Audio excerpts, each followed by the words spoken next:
जय गुरु जी, शुक्राना गुरु जी। ओम नमः शिवाय। शिव जी सदा सहाय। ओम नमः शिवाय। गुरु जी सदा सहाय। संगत जी, आज हम पढ़ेंगे शिव पुराण में हिमाचल का तप। ब्रह्मा जी ने बताया, जब देवता हिमाचल और मैना को उपदेश देकर लौट गए तो दोनों उमा देवी की आराधना करने लगे। उन्होंने चैत्र माह से लेकर 27 वर्ष तक व्रत किया। व्रत की समाप्ति पर दुर्गा भवानी उमा प्रसन्न होकर उनके सामने प्रकट हुई तो उनसे वर मांगने के लिए कहा।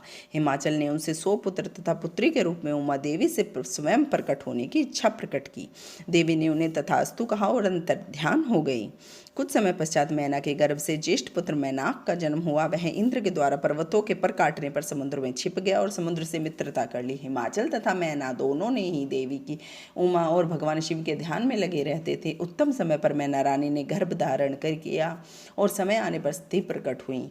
उमा की भी कन्या के रूप में प्रकट होकर सांसारिक जीव की तरह रुदन करने लगी। कन्या के रुदन को सुनकर सब प्रफुल्लित हो गए। उनका नामकरण संस्कार हुआ। अनेक प्रकार के दान आदि वितरित किए गए। देवी जगदम्बा भी नाना प्रकार की क्रीड़ाएं करने लगी और युवती बन गई। एक दिन भगवान शिव जी की प्रेरणा से हिमाचल के घर नारद जी आए। हिमाचल ने तुम्हारा बहुत सत्कार किया और कन्या के भविष्य के विषय में पूछा। तुमने बताया कि कन्या बहुत भाग्यशाली है, परंतु इसका पति दिगंबर निर्गुण काम वासना रहित भोगी, माता पिता से हीन, अभिमान रहित साधु वेशधारी होगा।